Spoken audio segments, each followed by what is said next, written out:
할렐루야, 반갑습니다.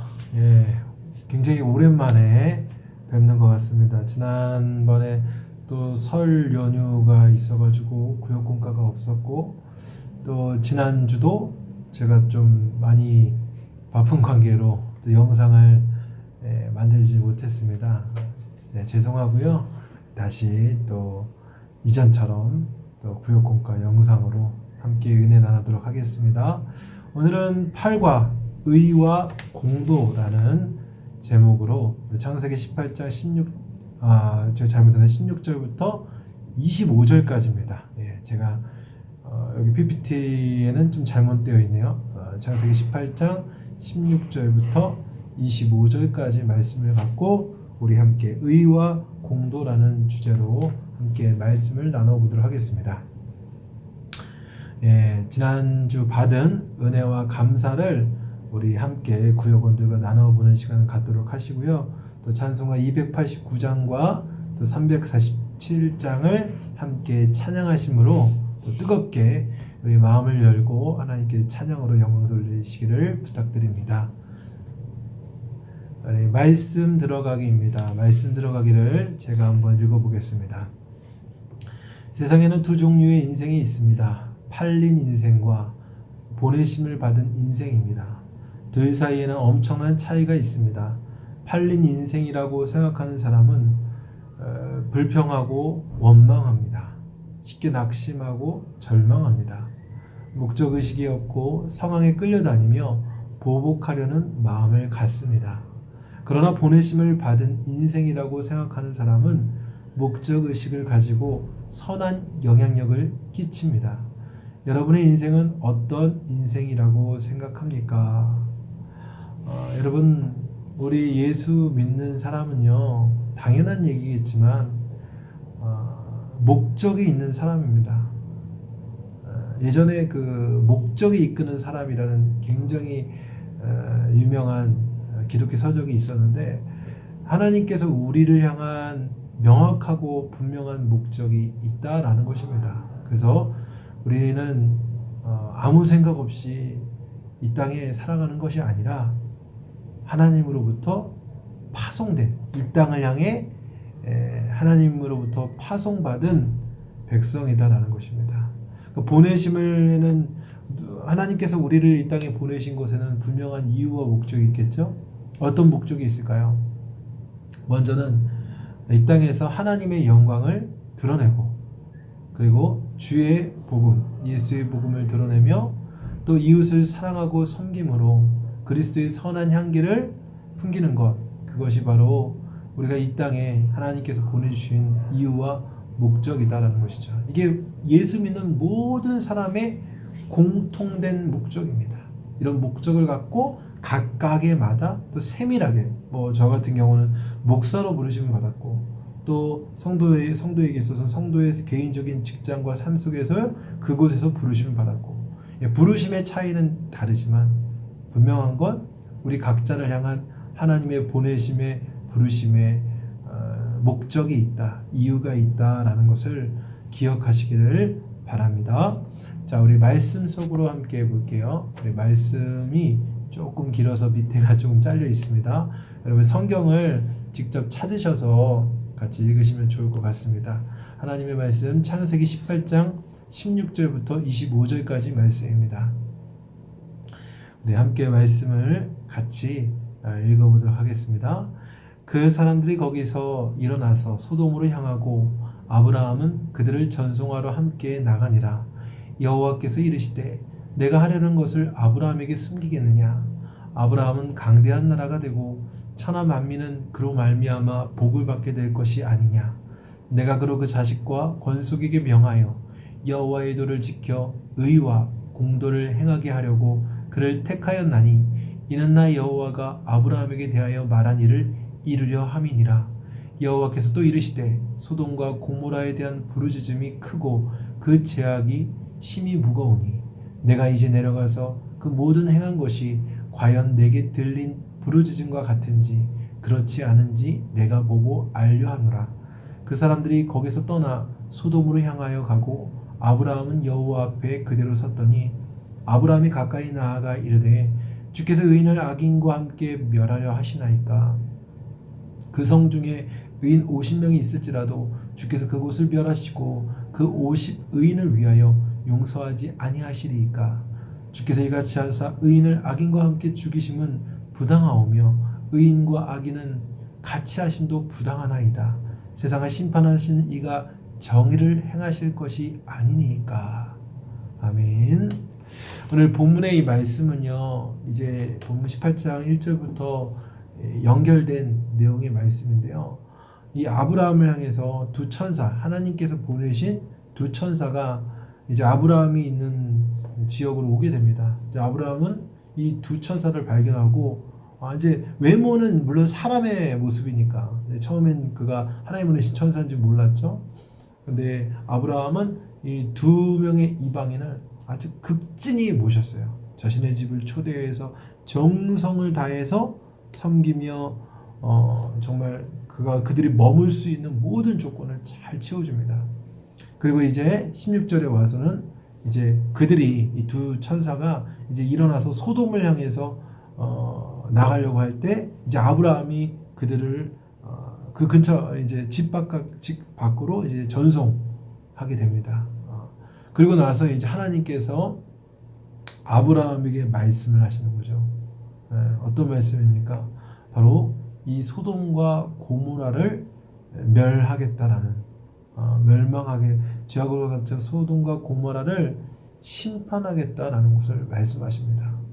그래서 그들의 이 두 천사를 보내서 실제로 그 소돔과 고모라의 악행을 천사들이 보고 나서 보고 들은 것을 하나님을 통해 전하면 그것을 따라 심판하시겠다라는 내용을 이제 오늘 본문의 말씀에서 이야기하고 있고, 또 다른 이야기는 이제 아브라함이 그 하나님의 뜻을 들은 다음에 의인 50이, 만약 그 성에 의인 50이 있다면 멸망시켜 주지 마십시오 라고 이제 기도하는 내용이죠. 근데 실제로는 어떻게 됩니까? 그 뒤까지 내용을 보면 의인 45, 의인 40, 의인 30, 의인 20, 의인 10명까지 계속해서 하나님 앞에 간청하며 기도하는 내용이 쭉 연결되어서 나옵니다.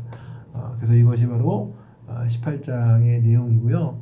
그러면 이제 18장 내용의 오늘 본문의 내용을 통해서 우리에게 알려주고자 하는 말씀의 의미가 무엇인지를 우리 1번부터 4번까지 함께 공부하면서 질문과 답을 보면서 함께 나눠보도록 하겠습니다. 1번, 하나님께서 아브라함에게 말씀하신 약속은 무엇입니까? 창세기 18장 18절, 아브라함은 강대한 나라가 되고 천하 만민은 그로 말미암아 복을 받게 될 것이 아니냐. 우리 하나님께서는 아브라함에게 이미 창세기 12장을 통하여서 부르심을 통해서 큰 민족을 이루시겠다. 너를 통해서 축복의 통로가 되고 아름답게 너를 축복하는 사람도 복을 받고 널 저주하는 사람을 또 저주할 거라는 어마어마한 놀라운 약속을 받게 됩니다. 그리고 나서 하나님께서는 그 약속을 하신 다음에 한 번의 약속으로 끝나는 것이 아니라 거듭해서 그 축복의 말씀을 전하고 있습니다. 지금 창세기 18장의 현장 속에서도 이 축복의 말씀, 강대한 나라가 되고 천하 만민이 복을 받을 것이다 라는 말씀을 하고 있는데, 사실 지금 창세기 18장의 상황에서도 지금 그 시점에서도 여전히 그는 가나안 땅의 이방인이었고 여전히 후사도 없었고 또 나이도 연로했다라는 것이죠. 그럼에도 불구하고 하나님께서는 변함없이 아브라함에게 그 약속을, 축복을 말씀하고 있다라는 것입니다. 강대한 나라가 될 거라고 얘기합니다. 강대하다라는 것은 어떤 의미입니까? 크다, 아주 숫자적으로도 많고 크고 힘 있는 그런 나라가 될 것이다 라고 말하고 말씀하고 있습니다. 실제적으로 아브라함의 후손을 통해서 어떤 민족이 나옵니까? 이스라엘이라는 민족이 나오죠. 그 민족을 통해서 가나안 땅을 정복하고 가나안에서 이제 다윗 왕과 솔로몬 시대 때 나라가 굉장히 부강한 나라로, 강대한 나라로 인정받게 됩니다. 하나님께서 이 아브라함에게 약속하신 것이 실제적으로 이루어지게 된다는 것이죠. 또 천하 만민은 그로 말미암아 복을 받게 될 것이 아니냐라고 말하고 있습니다. 천하 만민은 그로 말미암아, 여기서 말하고 있는 그로 말미암아는 누구를 이제 이야기하냐면 이제 아브라함의 혈통을 통해서 나오시는 예수 그리스도, 그렇죠? 이 예수 그리스도로 말미암아 천하에 있는 모든 사람들이 복을 받는다라고 말씀하고 있는 것입니다. 예, 그것이 가장 큰 복이죠. 예, 아브라함에게 있어서 큰 복 중에 하나가 바로 아브라함의 후손을 통해서 구원자 되시는 예수 그리스도가 이 땅에 오신다라는 것이죠. 계속해서 거듭 말하지만 하나님께서는 아브라함에게 이렇게 계속해서 너를 강하게 하고 너에게 후사를 주고 또 너를 강대하게 하고 너에게 복을 준다라는 말을 거듭해서 한 이유는 무엇일까요? 이 아브라함의 상황과 환경이 이렇게 확 변화되는 게 없거든요. 그러니까 어떤 마음이 생기겠습니까? 두려움이 있지 않겠습니까? 그러니까 그럴 때마다 하나님께서 계속해서 말씀으로 기억나게 하시고 말씀으로 확실하게 아브라함을 붙잡아주고 있다는 것입니다. 마찬가지로 우리 하나님께서 우리를 향해서 말씀해 주시는 이유가 무엇입니까? 거듭 말씀해 주시는 이유, 바로 우리를 그 말씀 안에 흔들리지 않고 믿음 가운데 서 있기를 바람으로써 하나님께서 우리에게 계속해서 말씀해 주신다라는 것입니다. 그래서 여러분 항상 우리가 어느 자리에 있어야겠습니까? 하나님이 말씀이 있는 자리를 항상 붙들고 지키시기를 바랍니다. 자, 2번입니다. 하나님께서 아브라함을 택하신 이유가 무엇입니까? 창세기 18장 19절 내가 그로 그 자식과 권속에게 명하여 여호와의 도를 지켜 의와 공도를 행하게 하려고 그를 택하였나니 이는 나 여호와가 아브라함에게 대하여 말한 일을 이루려 함이니라. 아멘. 하나님께서 아브라함을 택하신 이유, 사실 갈대아 우루 그리고 하란, 그 고향이었던 우루에서 아브라함을 택한 이유이죠. 하나님의 무조건적인 선택이죠. 무조건적인 은혜라고 할 수 있는데 하나님께서 그 아브라함을 택한 또 목적이 있다는 거죠. 왜 이 아브라함을 택해서 어떤 일을 이루려 하시는가? 이유와 목적이 있다는 것이죠. 바로 이 아브라함을 통해서 여호와의 도를 지키게 한다는 것이죠.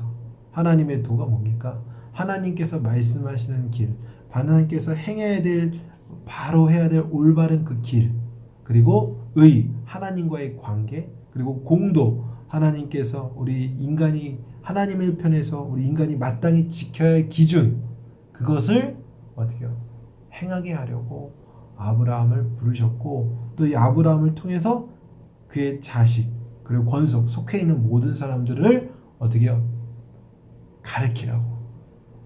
아브라함 혼자 이런 축복, 하나님의 말씀을 혼자만 지키고 혼자 하나님과의 관계 속에서 살아가는 것이 아니라 또 하나님의 그 말씀의 기준을 혼자만 적용해서 사는 것이 아니라 자신의 함께하는 온 가족들과 또 함께하는 이들, 또 노예에 이르기까지 함께하는 모든 이들에게 바로 이 하나님의 도를 가르치고 그 말씀을 계속해서 계승해 나아가기를, 그 믿음이 하나님을 향한 그 믿음이 계속되게 이어지게 하는 그런 목적으로 하나님께서 아브라함을 택하셨다라는 것입니다. 그렇다면 하나님께서 우리를 택하신 이유도 마찬가지겠죠. 왜 하나님께서 우리를, 여러분들 한 사람 한 사람을 예수 믿는 자로서 이렇게 은혜의 자리에 하나님의 자녀로 세워주셨습니까? 불러주셨습니까? 바로 여러분을 통해서 여러분의 가문이, 여러분의 후손이 예수 믿는 가정으로서 하나님의 나라를 구하고 하나님의 백성으로서 구원받은 백성으로 계속해서 살아가고 그 하나님의 말씀을 계속해서 순종하는 그런 가정과 가문을 만들라는 의미로서 우리를 먼저 불러주셨다라는 것입니다. 그래서 여러분들이 항상 기억해야 될 것은 여러분들의 자녀들, 그리고 더 나아가서 우리 후손들, 손주들에 이르기까지 하나님의 도, 하나님의 말씀, 그리고 그분의 영광을 위해 살아가는 것을 계속해서 가르쳐야 돼요. 가르치지 않으면 안 됩니다. 입을 다물고 있으면 안 돼요. 알아서 잘하겠지가 아니라 여러분 입을 열어서 좀 하나님을 정말 전심으로 사랑하고 사모하고 믿는 그런 가문으로 이어나갈 수 있도록 부지런히 가르치시길 바랍니다. 그것을 위해서 하나님께서 여러분의 가문에 여러분을 먼저 믿게 하셨다는 것을 믿으시기를 바랍니다. 3번입니다. 하나님께서는 고모라를 멸하시려는 이유는 무엇입니까? 18장 20절입니다. 여호와께서도 이르시되 소돔과 고모라에 대한 부르짖음이 크고 죄악이 심히 무거우니.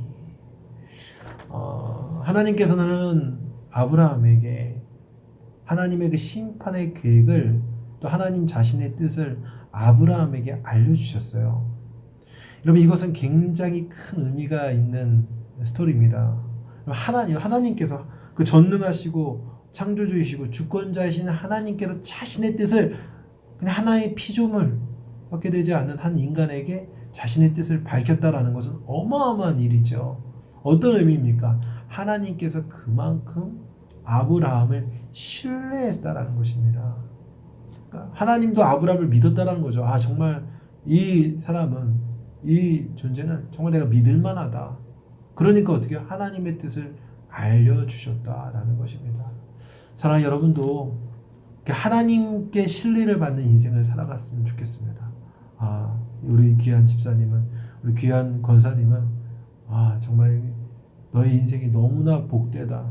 너에게 더 많은 것을 맡겨주겠다. 난 너에게 이게 맡겨도 난 걱정하지 않아. 신뢰해. 여러분, 이런 말을 들으면 얼마나 그 큰 기쁨입니까? 여러분들이 그러한 하나님의 신뢰받는 백성이 되기를 부탁드립니다. 여러분, 하나님께서 소돔과 고모라를 멸하시려고 했는데 그 심판하시려고 한 이유와 목적은 무엇입니까? 여러분, 창세기 그 13장인가요? 13장에 보면 그 아브람과 이제 롯, 조카 롯이 나오는데 이 조카 롯과 이제 아브람의 그 목자들이 서로 싸우는 거예요. 다툼이 일어나는 거예요. 이제 아무리 서로 이제 재산이 크다 보니까 부딪히는 부분이 있는 거예요. 수요가 많으니까. 그러니까 이제 아브라함이 방법을 내죠. 우리가 이제 따로 좀 떨어져 지내야겠다. 네가 선택을 먼저 해라. 너가 선택하는, 네가 좌하면 우하고 네가 우하면 좌, 내가 좌를 갖겠다. 이렇게 선택권을 주는데 롯은 조카 롯은 무엇을 선택합니까? 소돔과 고모라를 선택합니다. 왜 소돔과 고모라를 선택했을까요? 그 당시 소돔과 고모라는요, 성경에서 이렇게 말씀하고 있어요. 여호와의 동산과 같고 애굽 땅과 같았다라고 얘기합니다. 쉽게 말해서 뭡니까?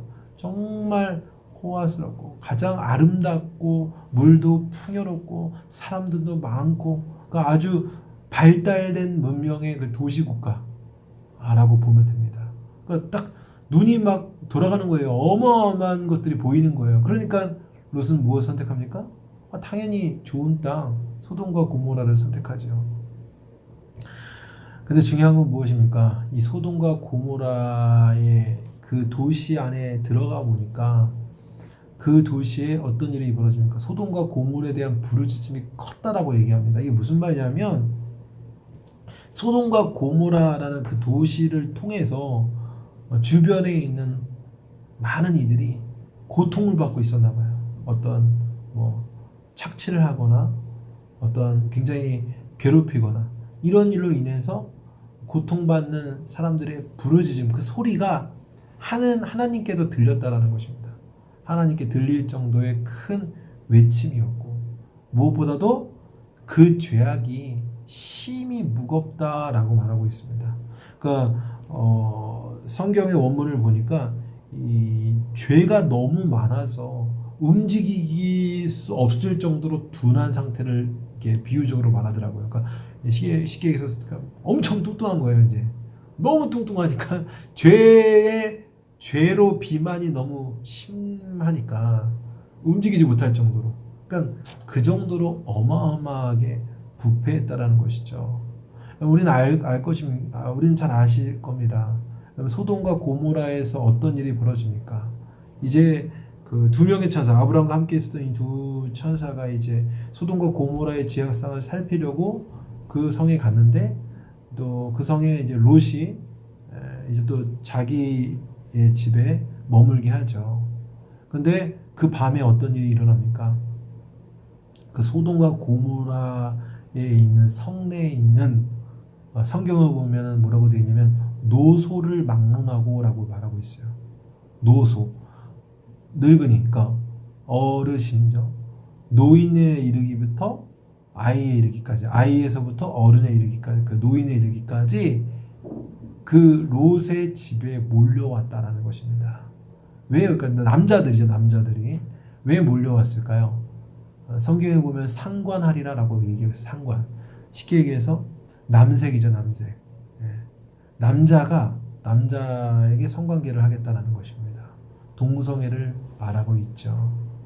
여러분, 이것이 얼마나 끔찍합니까? 특정한 어떤 대상이 아니라 모든 대상, 어떻게 아이에서부터 노인에 이르기까지 동성애 죄에 취해서 어떻게 요? 그 두 천사를 해하려고 범하려고 몰려왔다라는 거예요. 몰려왔다라는 거예요. 그럼 이것은 동성애라는 사실 그 소돔과 고모라의 죄악상의 파편이긴 한데, 이제 어떤 한 부분이기도 한데, 그 한 부분을 통해서 또 이 소돔과 고모라가 얼마나 타락했는지, 아이에서부터 어른까지 이렇게 얼마나 타락했는지를 명확하게 보여주고 있다라는 것입니다. 그리고 하나님께서 이러한 악하고 부패한 이 소돔과 고모라를 이제 멸하시기로 결정했다라는 것이죠. 여러분, 기억하시기 바랍니다. 하나님께서는 어느 정도 놔두세요. 기회를 주신다는 거죠. 하나님은 사랑하시고 인내하시기 때문에. 그러나 그 죄악의 정도가 땅으로 완전히 가득 차 있으면 하나님은 심판하신다라는 겁니다. 하나님의 때에 분명히 심판이 있다는 것입니다. 그럼 하나님 이런 심판이 만약에 인류 역사상 없었다라면 이 세상은 존재하지 않죠. 악이 막 죽지 않고 끊임없이 번성하는데, 그러면 어떻게 선한 하나님의 백성이 살 수 있겠습니까? 하나님이 그때마다 심판하셨기 때문에 오늘날 인류가 지금까지 보존되어서 오고 있는 것이죠. 그러니까 여러분, 이러한 사실을 기억하시길 바랍니다. 하나님의 심판이 분명히 있다라는 거 기억하시기 바랍니다. 이제 4번입니다. 아브라함은 소돔과 고모라를 위해 무엇을 강구했습니까? 18장 25절, 주께서 이같이 하사 의인을 악인과 함께 죽이심은 부당하오며 의인과 악인을 같이 하심도 부당하니이다. 세상을 심판하시는 이가 정의를 행하실 것이 아니니까. 아브라함은 하나님께서 이같이 행하는 소돔과 고모라 성을 향해서 심판을 내리는 것, 특별히 그 안에 악인이만 있으면 상관이 없는데 의인도 함께 있는데 심판하는 것은 부당하지 않습니까? 라고 말을 합니다. 이제 강구하죠. 쉽게 얘기해서 살려달라는 것입니다. 물론 가장 큰 이유는 이제 자신의 조카 롯이 있기 때문이죠. 그러나 또 그 소돔과 고모라를 향한 또 그 영혼을 불쌍하게 여기는 마음도 아브라함에 있었다는 것입니다. 그러나 특별히 그것만 위해서 기도한 것이 아니라 아브라함은 하나님의 정의가 이루어지기를, 그럼에도 불구하고 하나님의 정의가 이루어지기를 기도했다라는 것이죠. 하나님의 정의를 이루십시오. 네. 악인을 반드시 심판해야 됩니다. 그러나 의인이 있다면 유예해 주십시오. 살려주십시오. 라고 이야기하죠. 여러분, 우리가 기억해야 될 것이 있는데요. 이 세상의 정의, 세상에서 말하고 있는 정의와 하나님이 말씀하고 있는 정의는 여러분 다릅니다. 달라요, 여러분. 물론 세상의 정의 안에도 하나님의 하나님의 보편적인 계시를 통해서 공통된 하나님의 정의와 비슷한 부분은 있을 수 있어요. 있습니다. 실제적으로 포함되는 부분이 있어요. 그러나 여러분, 세상이 말하고 있는 정의는 결국 사람의 죄악된 본성에서 비롯됩니다. 그래서 완벽할 수가 없어요. 그렇죠? 여러분, 법 체계를 보더라도 때로는 이거 어떻게 이런 법이 있지라고 생각하는 경우도 종종 있잖아요. 그죠? 그럴 수밖에 없다라는 거예요. 인간은 죄 가운데 있는 인간은 완벽한 법을 만들 수가 없어요. 네. 그럴 수가 없다라는 것입니다. 그러니까 여러분, 결론적으로 세상의 정의는요, 타락할 수밖에 없는 거예요, 결국. 세상의 정의. 그러니까 정의를 외치다 보다가 어느 순간 그 정의, 잘못된 정의에 자신이 먹혀서 완전히 사람이 변하는 경우를 보게 된다는 것입니다. 본인은 정의, 처음엔 정의를 위해서 싸우러 나왔지만 결국 그 잘못된 정의에 빠져서 오히려 사람을 죽이는 그런 경우에 빠지는 경우를 역사 속에서 종종 보게 된다는 것입니다.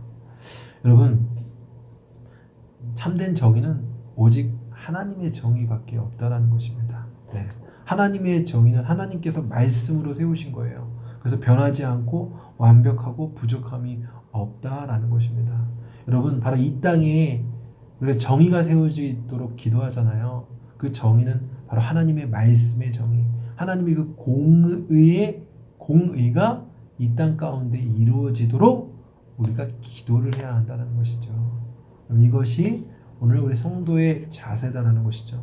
뿐만 아니라 단순히 그 정의만을 위해서, 하나님의 정의만을 위해서 기도하는 것뿐만이 아니라 그런 하나님의 정의가, 하나님의 그 공의가 이 땅 가운데 이루어지도록 우리가 그러한 정의를 지켜내고 그러한 명확한 기준을 세상 사람들과 함께 나누는 거예요.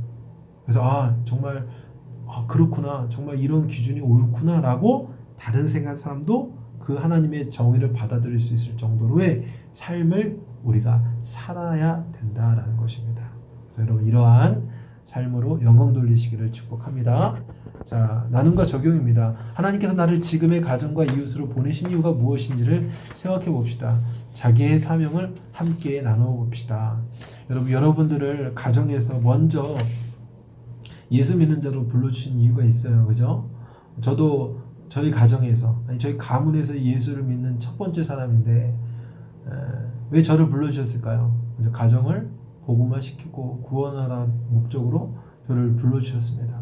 또 저희 가정, 사랑하는 아내와 두 딸에게도 제가 무엇을 해야 되겠습니까? 하나님의 말씀을 가르치고 하나님의 백성답게 살아갈 수 있도록 계속 그 하나님의 말씀과 그 믿음을 계승할 수 있도록 가르치기 위해서 제 가정에 부르심을 받았다는 것이죠.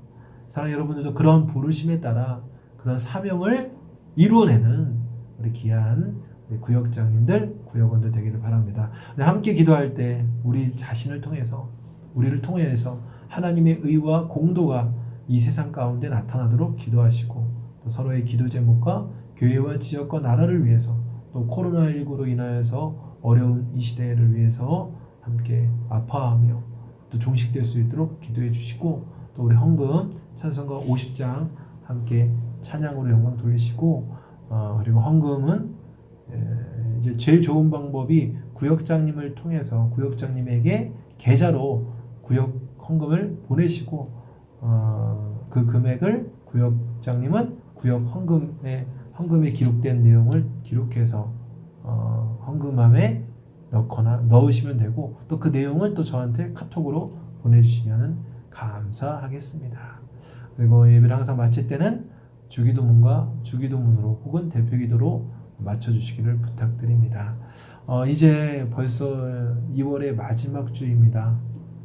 이제 대신방도 이제 이번 주까지만 하면 마치게 될 것 같은데요. 이제 2월이 끝나고 3월이면 또 봄입니다. 이제 지금 입춘 벌써 지난 지 오래가 됐는데, 이제 이 따뜻한 봄날에 빨리 코로나가 좀 종식이 돼서 우리 구역장님과 구역원들이 이렇게 만나서 구역 모임을 하고 교제를 나누는 날이 속히 오기를 부탁드립니다. 기도합니다. 그런 날이 곧 올 거라고 믿고요. 그래서 여러분, 온라인으로 해서 굉장히 한계가 있고 어려움이 있지만 여러분 포기하지 마시고 우리 이 상황 속에서 우리가 할 수 있는 최선을 다하여 하나님 앞에 이 영상을 통해서라도 구역의 모임을 갖고 구역 예배로 영광 돌릴 수 있기를 부탁드립니다. 수고하셨고, 이번 한 주도 믿음 안에서 승리하시기를 주님의 이름으로 축원합니다. 감사합니다. 샬롬.